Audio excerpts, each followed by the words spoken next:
ஜாமீனா அமைச்சர் பதவியா என உச்சநீதிமன்றம் கெடு விதித்த நிலையில் செந்தில் பாலாஜி அமைச்சர் பதவியை ராஜினாமா செய்துள்ளார். இதேபோல பெண்கள் குறித்து இழிவாக பேசிய புகாரில் பொன்முடியின் அமைச்சர் பதவியும் பறிபோயுள்ளது.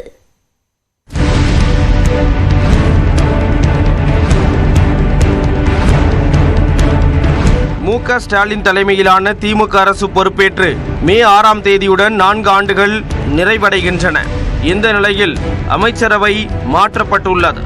பெண்கள் குறித்து இழிவாக பேசியதாக அமைச்சர் பொன்முடி மீது விமர்சனம் எழுந்த நிலையில் அவரது கட்சி பதவி பறிக்கப்பட்டது. பொன்முடியின் பேச்சு குறித்து சென்னை உயர்நீதிமன்ற நீதிபதி ஆனந்த் வெங்கடேஷும் கண்டனம் தெரிவித்திருந்தார். நீதிமன்றம் தாமாக முன்வந்து வழக்கு பதிய உத்தரவிட்டார். அவரை அமைச்சர் பதவியிலிருந்து நீக்க வேண்டும் என்றும் கண்டன குரல்கள் ஒலித்தன. இதனால் அவரது அமைச்சர் பதவியும் பறிக்கப்படும் என தகவல் வெளியாகி வந்தது. இதேபோல சட்டவிரோத பணமோசடி வழக்கில் ஜாமீனில் உள்ள செந்தில் பாலாஜி வழக்கை விசாரித்த உச்சநீதிமன்றம் ஜாமீன் வேண்டுமா அமைச்சர் பதவி வேண்டுமா என இன்றைக்குள் தெரிவிக்குமாறு கூறியிருந்தது.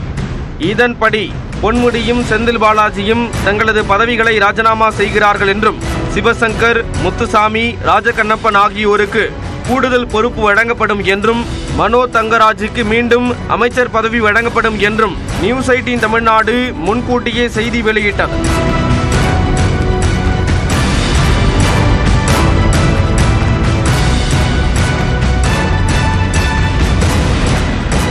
அதன்படி இருவரும் அளித்த ராஜினாமாக்களை முதலமைச்சர் ஸ்டாலினின் பரிந்துரையின் பேரில் ஏற்றுக்கொண்டதாக ஆளுநர் மாளிகை தெரிவித்துள்ளது.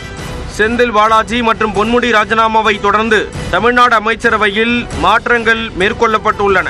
செந்தில் பாலாஜி வசம் இருந்த மின்சாரத்துறை அமைச்சர் சிவசங்கரிடம் கூடுதலாக வழங்கப்பட்டுள்ளது.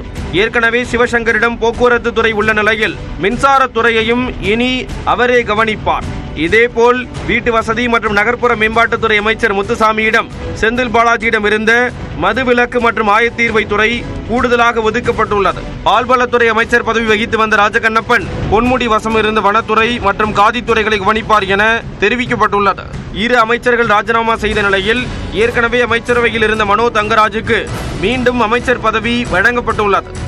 மனோ தங்கராஜ் குமரி மாவட்டம் பத்மநாபபுரம் தொகுதியிலிருந்து எம்எல்ஏவாக தேர்வானவர்.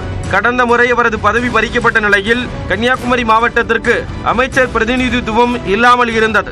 கன்னியாகுமரி மாவட்டத்தில் பாஜக சற்றே வலுவாக உள்ளதாக கூறப்படும் நிலையில் அதிமுக பாஜக கூட்டணி அமைந்துள்ள நிலையில் வரும் தேர்தலை கவனத்தில் கொண்டு மனோ தங்கராஜுக்கு மீண்டும் வாய்ப்பு அளிக்கப்பட்டுள்ளதாக தெரிகிறது. அதுவும் அவர் ஏற்கனவே வகித்த பால்வளத்துறை ராஜகண்ணப்பனிடமிருந்து மீண்டும் வழங்கப்படும் என எதிர்பார்க்கப்படுகிறது.